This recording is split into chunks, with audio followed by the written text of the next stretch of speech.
Welcome back to the Forget About Money podcast. In our last episode, Jonas Salzgeber explained the practical Stoic philosophy that helps us reframe our experiences and thoughts so that we may embody confidence and calmness even in the face of the toughest challenges. And in this episode, Jonas is sharing 7 Stoic money lessons based on the ancient philosophy of Stoicism. Welcome back, Jonas. Hello, Carla and David. Yeah, thanks for joining us again. I am especially excited to hear your thoughts on how Stoicism ties into the world of personal finance and the financial independence, retire early movement. So I think this is going to be really helpful to me and to our listeners. So yeah, do you want to go ahead and just kick things off and start walking us through your list of the 7 Stoic money lessons that you've prepared for us today? Yes, sure. Let's jump right in. So the first Stoic money lesson is money is indifferent. I think this is a good start. So because the Stoics, they don't only differentiate between the things that are within our control and the things that are beyond our control, but they also differentiate between the good, the bad, and the indifferent things. So good and bad can only come from ourselves. So from the things that are within our control, basically our behavior. So if I act according to my highest self, if I act virtuously, then that's good. If I fall below my best self or below what I'm capable of, that would be a vicious behavior, vice, and that's bad according to the Stoics. So good, virtue, bad, vice, and everything else basically is indifferent. And so that's health, wealth, and reputation. So money goes in there into wealth. And for the Stoics, it would be indifferent, and which I find it's a perfect topic here in your Forget About Money podcast. Money is indifferent, right? So for the Stoics, basically, they would never compromise their character to earn more money, for example. So, who you are and what you do is always the highest standard. To live virtuously is higher than, earning more money.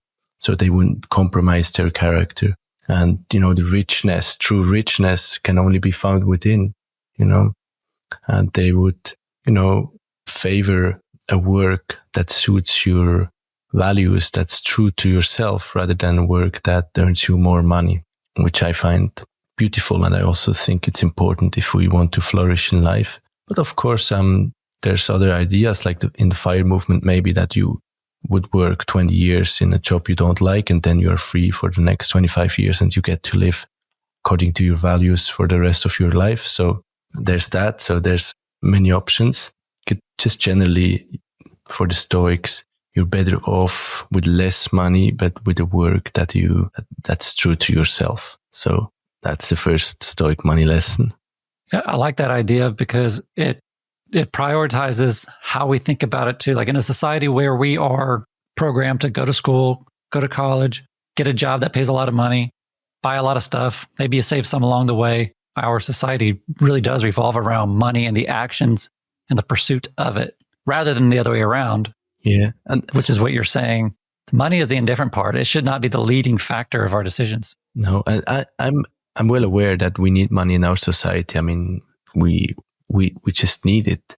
So maybe I can mention that the Stoics, they would have said that money is a preferred indifferent. So, they preferred health over sickness, or wealth over poverty. So these are preferred indifference. So you'd rather have more money than less if you can choose. But ultimately, they say, because it's beyond your control, actually, how much money you have. Because, we talked in the last episode a little bit about depending on where you live in the world, right? You can earn more money or less because, the dollar or Swiss franc is just worth lots more than Peruvian sol, right? So they will never be able to earn so much money. And that's why maybe it's a little bit fairer if money is indifferent and you can still be happy with a little money and rather focus on expressing your best self and living according to your values.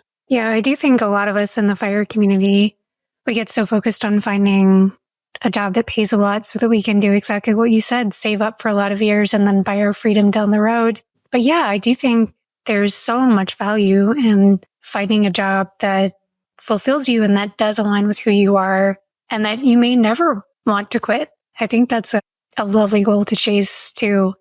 Okay, take us to point number 2. What's the second money value on the list? The second on the list would be live simply. So the Stoics favor a simple lifestyle, a lifestyle that suits our needs. So basically you would search, what's necessary and not what's extravagant.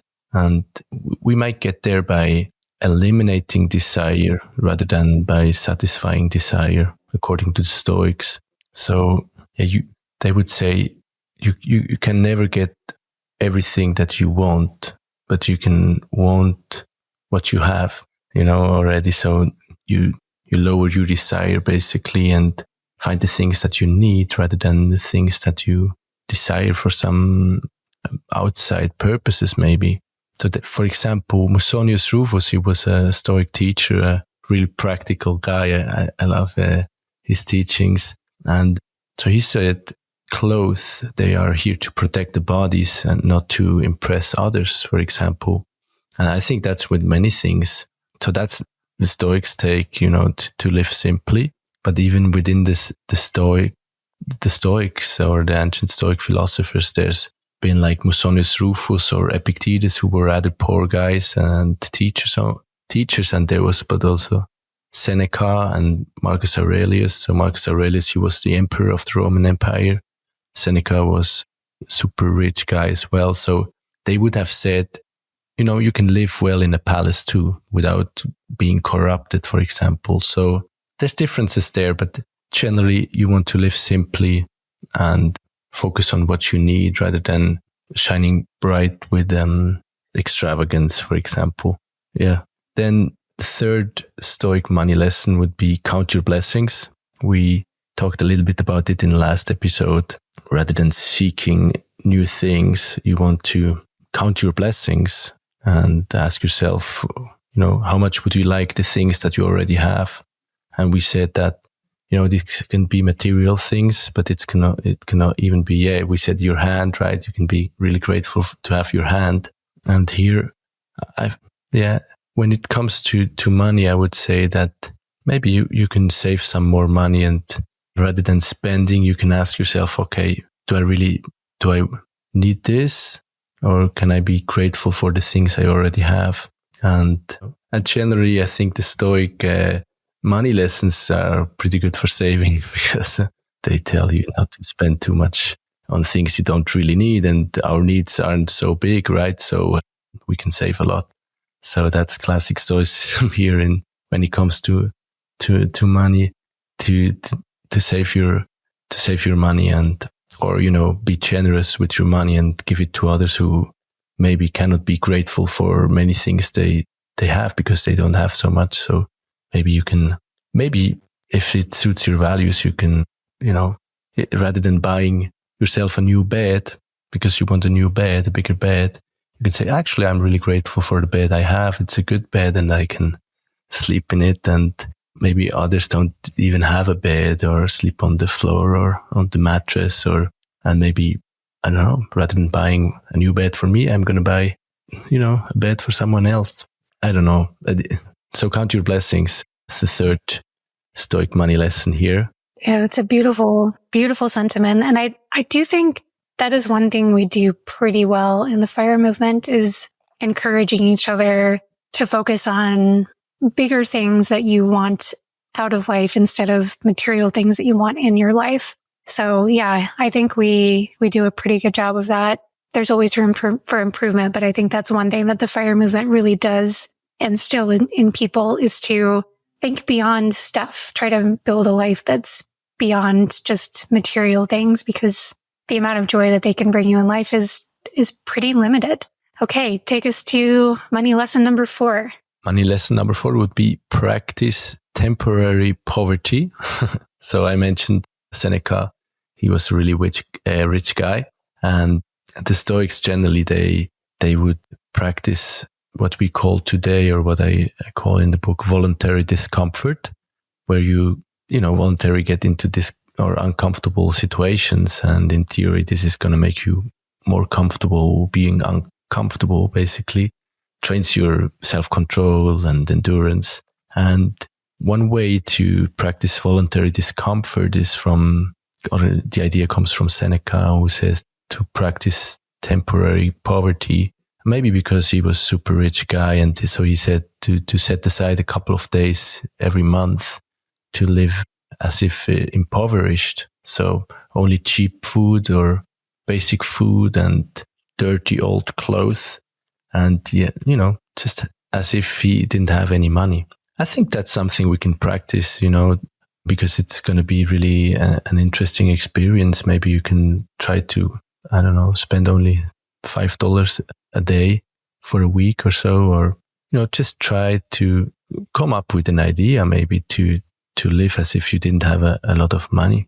And maybe you will learn something from this experience. So Seneca, he would then ask himself, is this the condition that I so feared? And so probably he was a little bit afraid of losing all his wealth.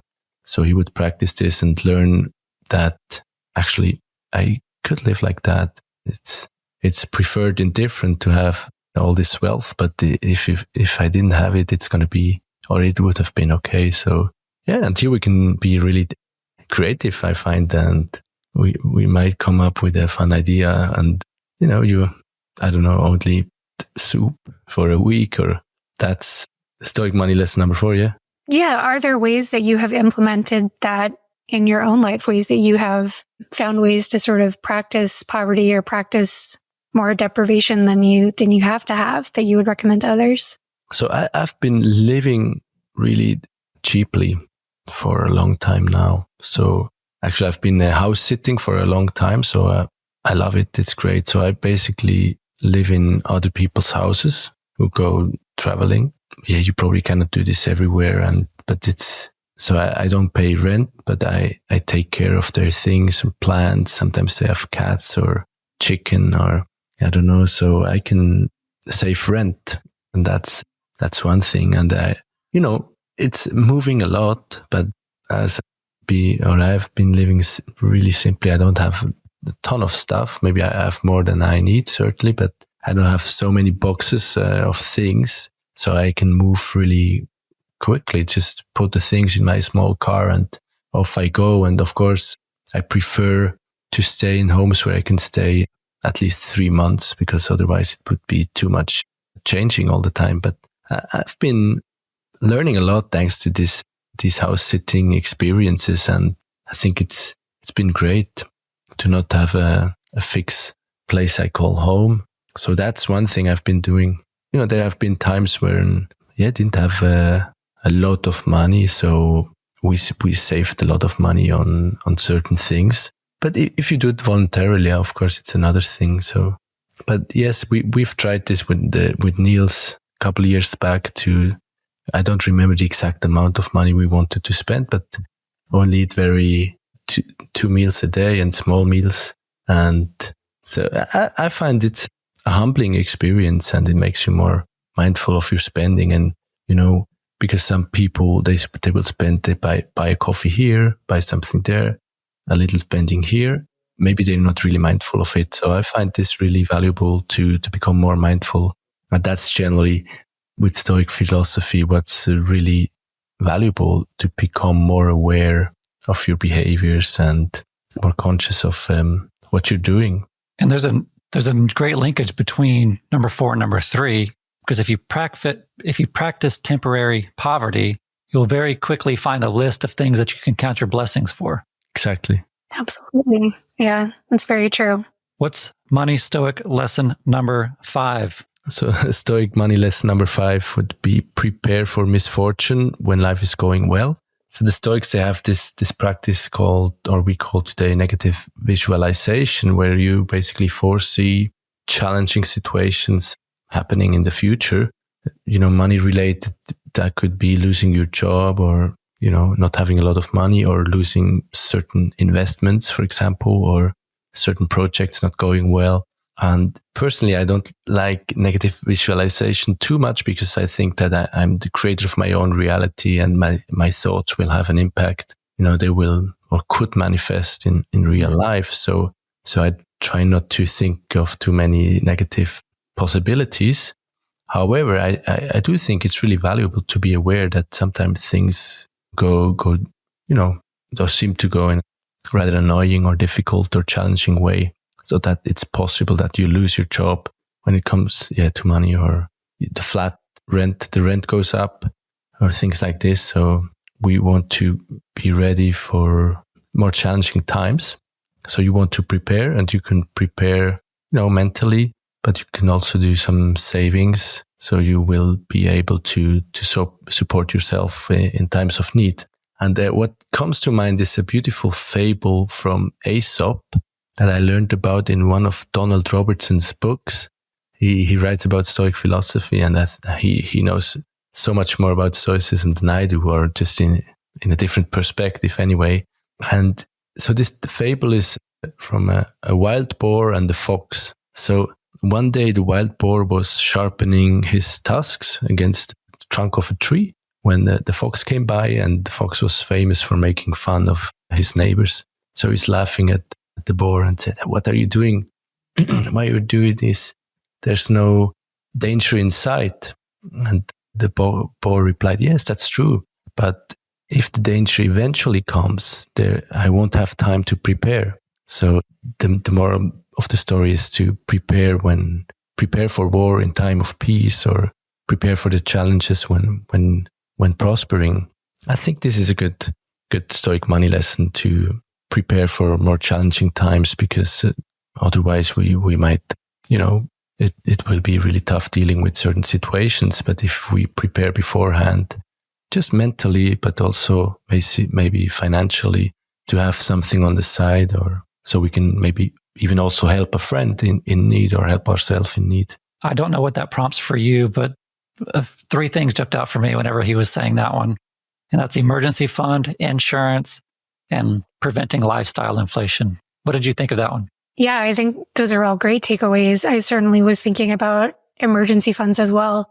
The other thing that came to mind for me as he was talking about that was mentally preparing yourself for the inevitable downturns in the stock market. I think it's especially easy for people who have never seen a major downturn to get into this mentality of things are always going to be roaring and we're always going to have big returns, and trying to focus on the history and remember that that's not always the case, and mentally prepare yourself for what it's going to feel like when you lose 30-40% in your portfolio. Jonas, you've got 2 more. What is number 6? Stoic money lesson number 6 would be choose yourself a sage. So the Stoics, they would often imagine the Stoic sage, the ideal human being, perfect Stoic. And so, when they were challenged in certain situations, they would ask, what would the sage do now? And also they used role models. So they would ask, what would this person do in this situation? And I find we can use this as well when it comes to money decisions, right? So maybe you have certain people you follow, when it comes to investment, or, how to spend your money, or how to work, or how to, be entrepreneur or whatever. And we can ask ourselves, what would this person do? And you can even ask yourself, what would I do if I would be the best investor, or if I would be the smartest man on earth? This is about gaining some distance, So, and in Stoicism, a lot of times it's about what you do in any given situation. So it's not the situation that matters, but what you do with it. Your response, that's your responsibility. How do you respond to the current situation? And you do not want to react impulsively. You want to choose your response. And it's good to have certain mindfulness in the moment, so you can step in between stimulus and response or reaction, and pause. So if you're able to ask this question, what would the Stoic sage do? There's already this distance. That's great, and that's needed. So you can choose your response. We can apply this to everyday life, but we can also apply it to money related topics. when it comes to investing, for example, but also when it comes to spending, before buying something that maybe is a big investment, or that's something that's expensive, you can ask yourself, what would my mother do now? Or, somebody you admire, for example, when it comes to spending attitudes. Yeah, so this distance is really valuable, and you need a certain awareness in the present moment to be able to step back and then ask these questions. What would such and such do? Yeah, I don't know if you have any idols that you could ask. Carla, do you ask yourself, what would Mr. Money Mustache do before any financial decision? That is not a question I've asked myself in a while, I will confess. But I mean, yeah, Pete's blog did have a major influence on me, especially early in our financial independence journey. So yeah, David and I recorded an episode not too long ago about the Mount Rushmore of FI, which I don't know if you know what Mount Rushmore is, Jonas, but it's like a monument to some of the presidents in the United States. And it's become kind of a thing where people talk about the Mount Rushmore of whatever, fill in the blank, like the most prominent people in some particular field. So yeah, like all of those people that we talked about that day, those are people that I look to as guides and that I think certainly very highly of and want to emulate in some way or another. Well, I think it's interesting that we're talking about an ancient philosophy of Stoicism. They didn't have cell phones, but we're very fortunate in today's world that we can just text Carl Jensen and say, hey, what do you think about this stock? Or what do you think about this way I'm thinking about money? How do you think about that? But yes, I do have a number of people, mentors, that I like to think of them as financial mentors, definitely like overlap and, some life stuff as well. Carl Jensen being one of them, Doug Nordman being another, Joe Salzgeber, we were just talking on the phone yesterday. He's, if you don't know, he's another podcaster who also has some entertaining and interesting perspectives on life and money. So I do go through a list of, I wonder what that person would think, because I know and respect them. I know they're smart, very likely smarter than me, and have lived different, but thorough, thoughtful lives that maybe I can benefit from what they have to share with me. Okay, Jonas, I think that takes us to Stoic Money Lesson number 7. Do you want to wrap things up with number 7? Sure. So number 7 would be invest in yourself. Get better at what matters. For the Stoics, this would be really the best investment you can do is invest in yourself, invest in your character, because that's for them ultimately what matters most. Seneca once wrote in a letter to his father-in-law, it is better to understand the balance sheet of one's own life than that of the corn trade. And he wrote that after his father-in-law lost his job as, chief of Rome's granary or something. So he knew everything about corn trade. And Seneca said, who cares that you lost your job? Who cares? Now you can turn to the most important things. That is life, right? A philosopher literally translates as a lover of wisdom, as somebody who loves to learn about life, who loves to learn about him or herself. And that's for philosophers or for the Stoics, the most important thing you can do to love, to learn about yourself and invest in yourself. So yes, I think we always have a choice, where we spend our time and also where we spend our money. So I would say, for example, I love reading books and learning about certain things that I can spend. I'm happy to spend money for books, for example, or I've been traveling, for example, that also costs money. So and I find that I can learn something there, right? But that's also for pleasure. But generally, maybe we want to ask ourselves sometimes that where does our time go? When we work, or when I think about a father who's working 80 hours a week and doesn't have time for his kids, is he really, successful? It's for example, successful is a broad term here. And I know many people who tell me, for example, their father never had time for them. So if we do have the choice, maybe we want to think about these things. We want to invest in ourselves, but at the same time, invest in our kids, for example, or invest in our friends, or in all these things so we can spend our days with things that we think truly value. So if you know everything about corn trade in ancient Rome, it's great for this position, but it might not be so great for life. And today it's the same thing. If you know everything about stock markets, for example, it's great if you're an investor. The question is, at the cost of what? And I think here it's important we choose, right?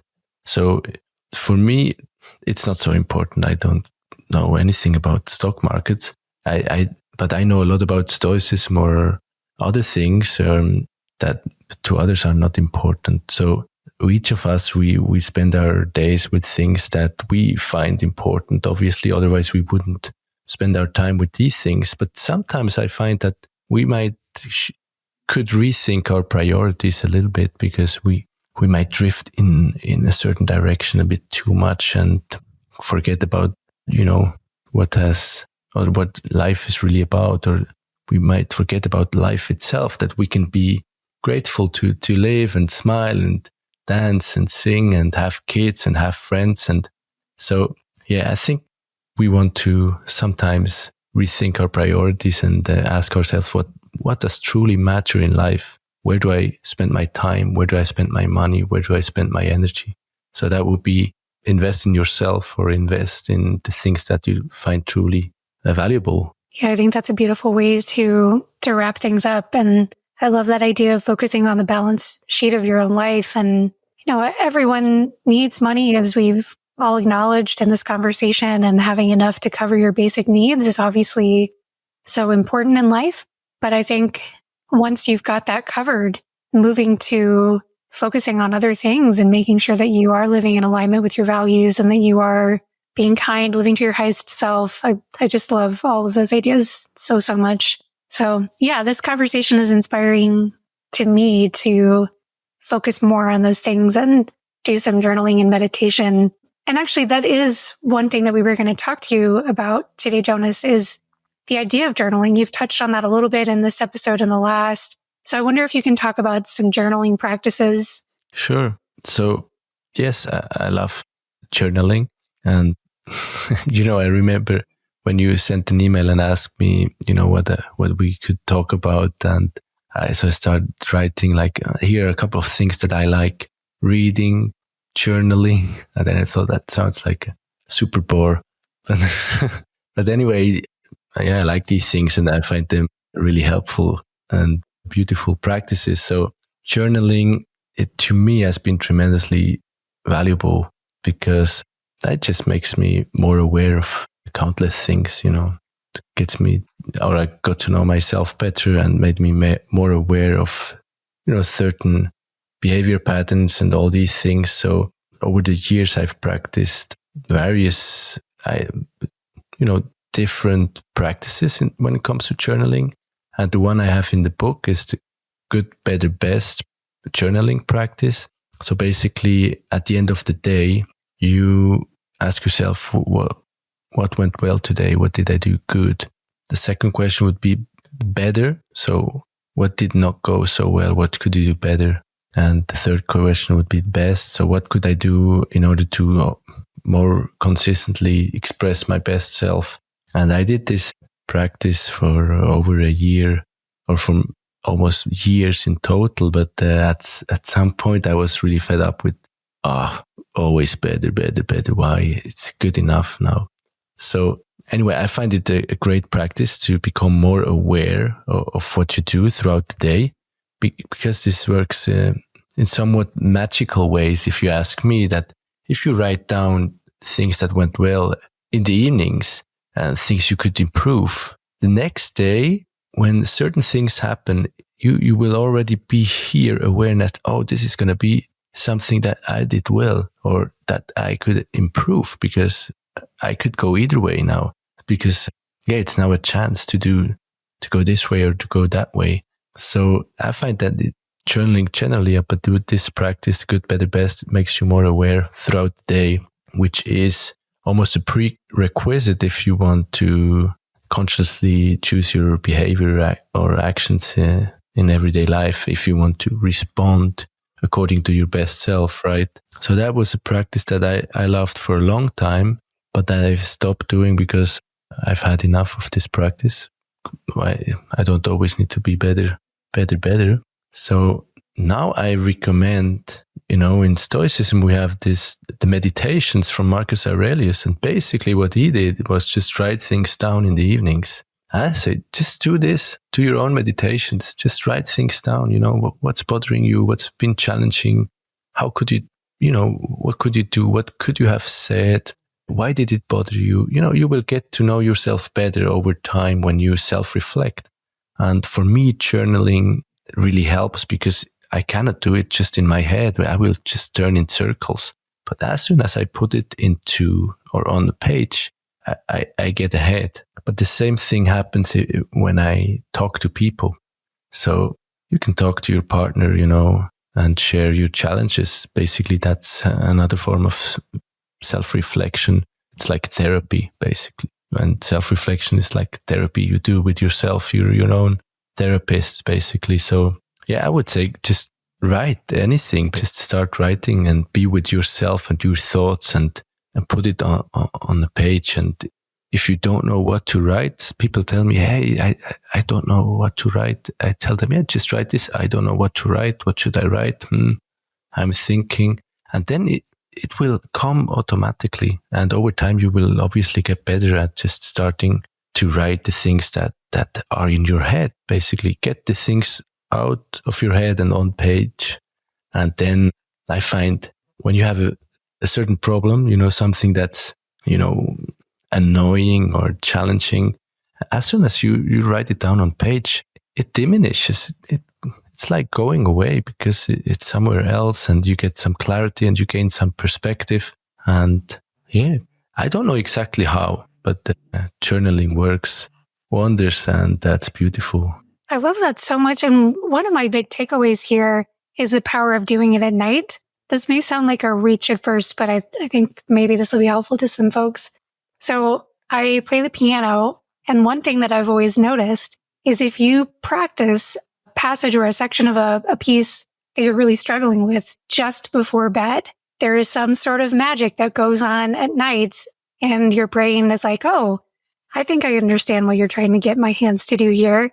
And when you wake up the next day, it seems to be pretty reliably better than it was the day before. I've never thought about journaling at night and letting the magic of sleep sort of let the grooves in your brain adjust to whatever mindset you were hoping to get to with your journaling, letting that happen overnight. But that seems really powerful to me, and that's something that I would like to try in my own life. Perfect. One thing that just came to mind, why it could help at night could also be because you get the things out of your head, because some people struggle with falling asleep because they have these recurring thoughts about certain issues, from work or maybe, challenging investment they made. So if you put it on paper, you have it stored somewhere and maybe, you gained already some distance. So it will not be bothering so much when you're lying in bed. Jonas, thank you very much for sharing your 7 Stoic money principles. Number 1, money is indifferent. Number 2, live simply. Number 3, count your blessings. Number 4, practice temporary poverty. Number 5, prepare for misfortune when life is going well. Number 6, choose yourself a sage. And number 7, invest in yourself. Between this episode and last episode, I appreciate all of the wisdom that you shared with us. It's great to talk to you. Jonas, thank you for the discussion to allow us to rethink our relationship with money using timeless Stoic wisdom in a way that feels actionable and relevant. Yeah, just echo everything that David said. This has been such a treat. I loved it so much. Hopefully we can have you on again in the future because I just think this is an endless well of wisdom. So you did say you have to follow up with your journaling technique. I sure did. So we have to have another episode. Yeah, thank you. I enjoyed it a lot and thanks so much. And thank you all for watching and listening.